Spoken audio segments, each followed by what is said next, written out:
Hi hello welcome to GR TV. Assembly media point వద్ద press meet నిర్వహించిన మాజీ మంత్రి ఎమ్మెల్యే జగదీశ్వర్ రెడ్డి ఈ రోజు అసెంబ్లీ సభ్యులను ప్రజలను అవమానించే విధంగా జరిగింది. సభ ప్రారంభం అయిన నిమిషంలోనే వాయిదా వేశారు. బీసీలు ఎస్సీల పట్ల ప్రభుత్వానికి చిత్తశుద్ధి లేదు అని ఎమ్మెల్యే జగదీష్ రెడ్డి అన్నారు. ఈ సభ ద్వారా సీఎం రేవంత్ రెడ్డి తన మూర్ఖత్వాన్ని అజ్ఞానాన్ని బయటపెట్టుకున్నారు. బీఆర్ఎస్ పార్టీపై సీఎం రేవంత్ రెడ్డి తన అక్కసు వెళ్లగక్కారు అని ఎమ్మెల్యే జగదీష్ రెడ్డి అన్నారు.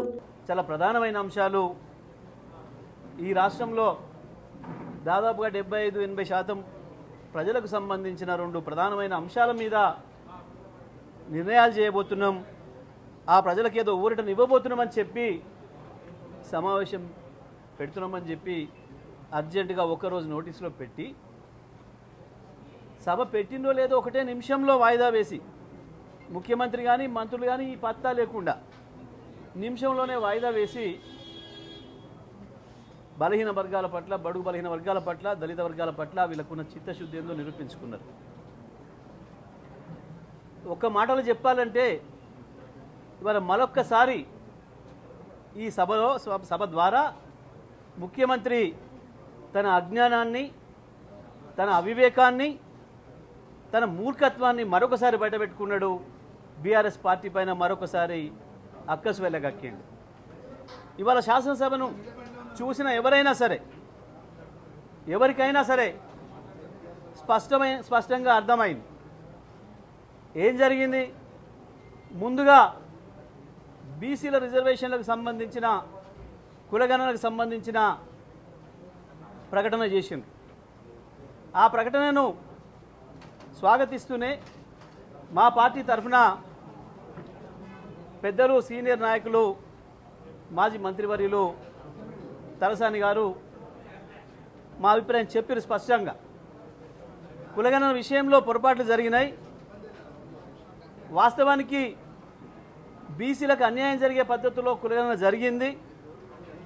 మీరు చెప్పిన ప్రకారం చూస్తే కూడా తెలంగాణ జనాభాను తక్కువ చేసి చూపించడమే కాకుండా ఇంకొక 3%, 3.1% ప్రజలకు సంబంధించిన వివరాలు ఏది రాకుండా కులగణన మొత్తం జరిగిపోయింది. లెక్కలు ఇవి అని చెప్పడం, గతంలో ఉన్న లెక్కల ప్రకారం చూస్తే బీసీ వర్గాలకి అన్యాయం జరిగింది, బీసీ ప్రజానీకం తక్కువ ఉన్నట్టు చూపించిండ్రు.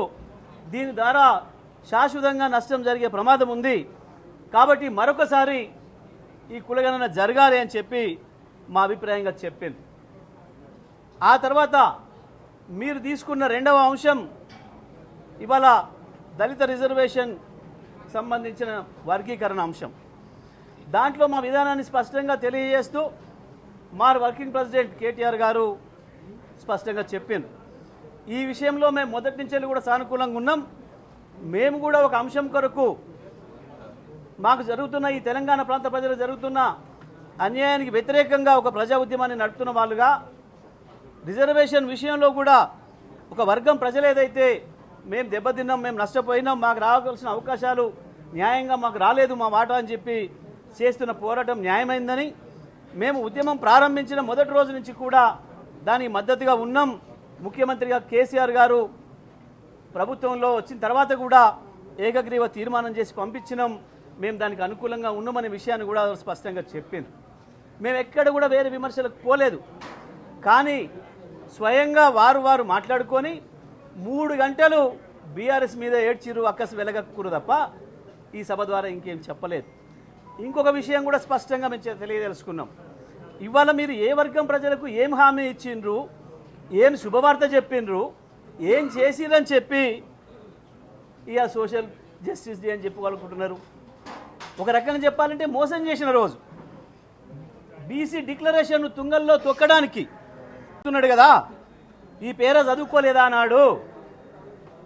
ఎవరిని మోసం చేయడానికి, ఎవరిని దగా చేయడానికి ఏడాది కాలంగా 14 నెలలుగా ఎట్లయితే రోజుకొకరిని మోసం చేస్తూ దగా చేస్తూ వచ్చిండ్రో ఇవాళ మరొక్కసారి ఈ రాష్ట్రంలో ఉండే బడుగు బలహీన వర్గాల ప్రజల్ని కూడా మోసం చేసేదానికి ప్రయత్నం చేస్తూ అమాయకంగా మాకు రాజ్యాంగం గురించి తెలియదు, అందుకే ఆయన 42% హామీ ఇచ్చినాం కాబట్టి ఇప్పుడు వీలు కాదు అని చెప్తున్న మాట ఇది మామూలు ద్రోహం కాదు. అది ఒకవైపు. ఇంకొక వైపు శాశ్వతంగా తెలంగాణ సమాజానికి మొత్తం తెలంగాణ రాష్ట్రానికి ద్రోహం చేసే పద్ధతుల్లో రాష్ట్ర జనాభానే తక్కువ చేసి చూపించే ప్రయత్నం చేసింది. వాస్తవానికి 22-23 ఆధార్ కార్డుల ప్రకారమే ఈ రాష్ట్ర జనాభా 3,80,00,000 దాటి ఉంది.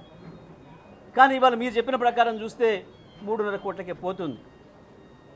రేపు పార్లమెంట్ కావచ్చు, శాసనసభ కావచ్చు, రీఆర్గనైజేషన్ జరిగితే మరింత మన సీట్లు తగ్గే ప్రమాదం, శాశ్వతంగా తెలంగాణ ద్రోహానికి గురయ్యే ప్రమాదం ఉంది.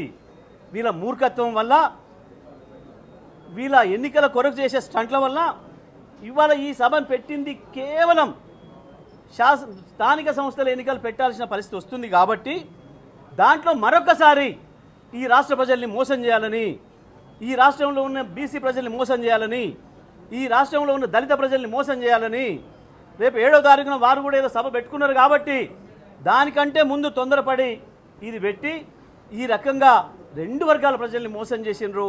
శాశ్వతంగా తెలంగాణ ప్రజలందరికీ ద్రోహం చేసే పద్ధతుల్లో, తెలంగాణ ప్రయోజనాల్ని దెబ్బకొట్టే పద్ధతుల్లో, చట్టసభల్లో మన ప్రాతినిధ్యం తగ్గే పద్ధతుల్లో, ఒక దుర్మార్గమైన పద్ధతుల్లో ఇవాళ ఈ రాష్ట్ర ప్రభుత్వం వ్యవహరించింది. తొందరపాటుతోని, అతి తెలివితోని, మూర్ఖత్వంతోని, అవివేకంతో చేసిన చర్య ఇవాళ పెట్టిన శాసనసభ. దీని ద్వారా ఈ రాష్ట్రానికి ద్రోహం జరిగింది. ఇది ఒక రకంగా చెప్పాలంటే తెలంగాణకి ఇది ఒక చీకటి రోజు తప్ప మరొకటి కాదు. ఇవాళ సభ నడిపిన విధానాన్ని కానీ, ఇవాళ ఈ రాష్ట్ర ప్రజలకి వీళ్ళు చేసిన ద్రోహాన్ని కానీ మేము తీవ్రంగా ఖండిస్తున్నాం. బీఆర్ఎస్ పార్టీ తరఫున ఎట్టి పరిస్థితులలో కూడా బీసీ కులగణన మళ్ళీ జరిగి తీరాలి. ఈ రాష్ట్రంలో ఉన్న ఒక్క సభ్యుడు, తెలంగాణ పౌరుడికి కూడా హక్కు కోల్పోకుండా జనాభా లెక్కలు పూర్తి స్థాయిలో తేలాల్సిన అవసరం ఉంది. ఇండ్ల లెక్కలు పూర్తిగా తేలాల్సిన అవసరం ఉంది. మీరు చూపించిన లెక్కలు కూడా తప్పుగా ఉన్నాయి. మీరు ఎన్నికల తొందరలో ఎన్నికల స్టంట్ల కొరకు చేసే పని ఈ రాష్ట్రానికి ద్రోహం చేసే పద్ధతిలో ఉండకూడదని చెప్పి బీఆర్ఎస్ పార్టీ డిమాండ్ చేస్తూ ఉంది. ఇవాళ దళితులకు సంబంధించి కూడా ఇవాళ ఏమీ చెప్పలే. ఒక కమిషన్ నివేదికను తీసుకొచ్చి ఆడబెట్టిండ్రు. నిజమే, ఆ కమిషన్ ఇచ్చిన నివేదికను సుప్రీంకోర్టు ఇచ్చిన లైన్స్లో ఎప్పటి నుంచి అమలు చేస్తాము, ఏ పద్ధతుల్లో అమలు చేస్తాము.